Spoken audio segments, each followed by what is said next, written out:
भगवान शिव का ध्यान करने मात्र से मन में जो एक छवि उभरती है वो एक वैरागी पुरुष की। इनके एक हाथ में त्रिशूल, दूसरे हाथ में डमरू, गले में सर्पमाला, सिर पर त्रिपुंड चंदन लगा हुआ है, माथे पर अर्धचंद्र और सिर पर जटाजूट जिससे गंगा की धारा बह रही है। थोड़ा ध्यान गहरा होने पर इनके साथ इनका वाहन नंदी भी नजर आता है। कहने का मतलब है कि शिव के साथ ये 7 चीजें जुड़ी हुई हैं। आप दुनिया में कहीं भी चले जाइए, आपको शिवालय में शिव के साथ ये 7 चीजें जरूर दिखेगी। आइए जानें कि शिव के साथ इनका संबंध कैसे बना, यानी यह शिव जी से कैसे जुड़े। क्या यह शिव के साथ ही प्रकट हुए थे या अलग अलग घटनाओं के साथ यह शिव से जुड़ते गए। पहला, शिव जी का त्रिशूल। भगवान शिव सर्वश्रेष्ठ, सभी प्रकार के अस्त्र शस्त्रों के ज्ञानी हैं, लेकिन पौराणिक कथाओं में इनके 2 प्रमुख अस्त्रों का जिक्र आता है, एक धनुष और दूसरा त्रिशूल। त्रिपुरासुर का वध और अर्जुन का मानभंग, यह 2 ऐसी घटनाएं हैं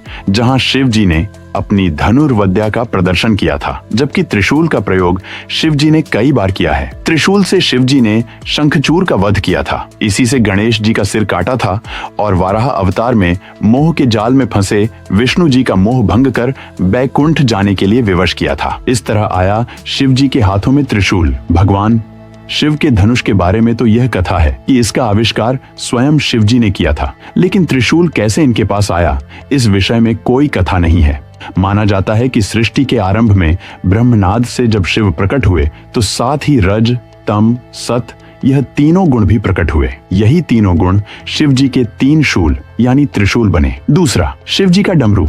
भगवान शिव जी को संहारकर्ता के रूप में वेदों और पुराणों में बताया गया है, जबकि शिव का नटराज रूप ठीक इसके विपरीत है। यह प्रसन्न होते हैं और नृत्य करते हैं। इस समय शिव के हाथों में एक वाद्य यंत्र होता है जिसे डमरू करते हैं। इसका आकार रेत घड़ी जैसा है जो दिन रात और समय के संतुलन का प्रतीक है। शिव भी इसी तरह के हैं। इनका एक स्वरूप वैरागी का है तो दूसरा भोगी का है जो नृत्य करता है, परिवार के साथ जीता है। इसीलिए शिव के लिए डमरू ही सबसे उचित वाद्य यंत्र है। यह भी माना जाता है कि जिस तरह शिव आदि देव हैं, उसी प्रकार डमरू भी आदि वाद्य यंत्र है। इस प्रकार आया शिव के हाथों में डमरू। भगवान शिव के हाथों में डमरू आने की कहानी बड़ी ही रोचक है।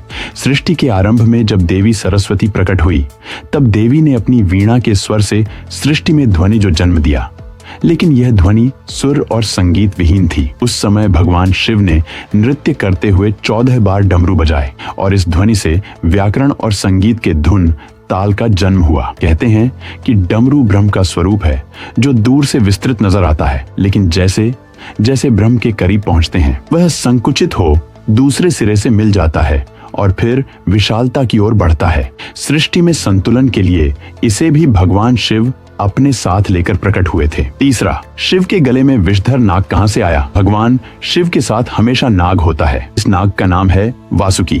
इस नाग के बारे में पुराणों में बताया गया है कि यह नागों के राजा हैं और नागलोक पर इनका शासन है। सागर मंथन के समय इन्होंने रस्सी का काम किया था जिससे सागर को मथा गया था। कहते हैं कि वासुकी नाग शिव के परम भक्त थे। इनकी भक्ति से प्रसन्न होकर शिव जी ने इन्हें नागलोक का राजा बना दिया और साथ ही अपने गले में आभूषण की भांति लिपटे रहने का वरदान दिया। चौथा, नंदी ऐसे बने शिव के वाहन। नंदी के बारे में पुराणों में जो कथा मिलती है उसके अनुसार नंदी और शिव वास्तव में एक ही हैं। शिव ने ही नंदी रूप में जन्म लिया था। कथा है कि शिलाद नाम के ऋषि मोहमाया से मुक्त होकर तपस्या में लीन हो गए। इससे इनके पूर्वज और पितरों को चिंता हुई कि इनका वंश समाप्त हो जाएगा। पितरों की सलाह पर शिलाद ने शिव जी की तपस्या करके एक अमर पुत्र को प्राप्त किया जो नंदी नाम से जाना गया। शिव का अंश होने के कारण नंदी शिव के करीब रहना चाहता था। शिव जी की तपस्या से नंदी शिव के गणों में प्रमुख हुए और वृषभ रूप में शिव का वहन बनने का सौभाग्य प्राप्त किया। पंचमा, शिव के सिर पर चंद्र कैसे पहुंचे। शिव पुराण के अनुसार चंद्रमा का विवाह दक्ष प्रजापति की 27 कन्याओं से हुआ था। यह कन्याएं 27 नक्षत्र हैं। इनमें चंद्रमा रोहिणी से विशेष स्नेह करते थे। इसकी शिकायत जब अन्य कन्याओं ने दक्ष से की तो दक्ष ने चंद्रमा को क्षय होने का शाप दे दिया। इस शाप बचने के लिए चंद्रमा ने भगवान शिव की तपस्या की। चंद्रमा की तपस्या से प्रसन्न होकर शिव जी ने चंद्रमा के प्राण बचाए और उन्हें अपने शीश पर स्थान दिया। जहां चंद्रमा ने तपस्या की थी वह स्थान सोमनाथ कहलाता है। मान्यता है कि दक्ष के शाप से ही चंद्रमा घटता बढ़ता रहता है। 6 शिव के माथे पर त्रिपुंड इस तरह आया। भगवान शिव के माथे पर भभूत राख से बनी 3 रेखाएं हैं। माना जाता है कि यह तीनों लोकों का प्रतीक है। इसे रज, तम और सत गुणों का भी प्रतीक माना जाता है। लेकिन शिव के माथे पर भभूत की यह 3 रेखाएं कैसे आईं, इसकी बड़ी रोचक कथा है। पुराणों के अनुसार दक्ष प्रजापति के यज्ञ कुंड में सती के आत्मदाह करने के बाद भगवान शिव उग्र रूप धारण कर लेते हैं और सती के देह को कंधे पर लेकर त्रिलोक में हाहाकार मचाने लगते हैं।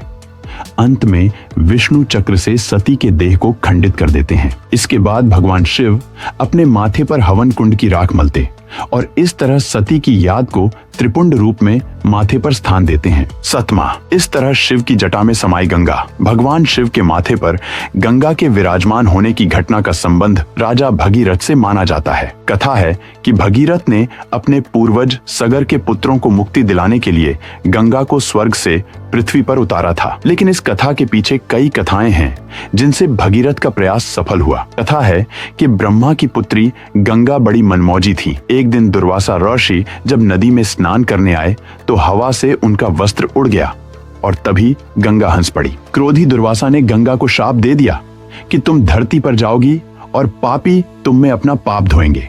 इस घटना के बाद भगीरथ का तप शुरू हुआ और भगवान शिव ने भगीरथ को वरदान देते हुए गंगा को स्वर्ग से धरती पर आने के लिए कहा। लेकिन गंगा के वेग से पृथ्वी की रक्षा के लिए शिवजी ने उन्हें अपनी जटाओं में बांधना पड़ा। कथा यह भी है कि गंगा शिव के करीब रहना चाहती थी, इसलिए धरती पर उतरने से पहले प्रचंड रूप धारण कर लिया। इस स्थिति को संभालने के लिए शिव जी ने गंगा को अपनी जटाओं में स्थान दिया। ये जानकारी आपको मालूम थी तो कमेंट करें और इस तरह की जानकारी के लिए मेरे चैनल को सब्सक्राइब और वीडियो को लाइक करें।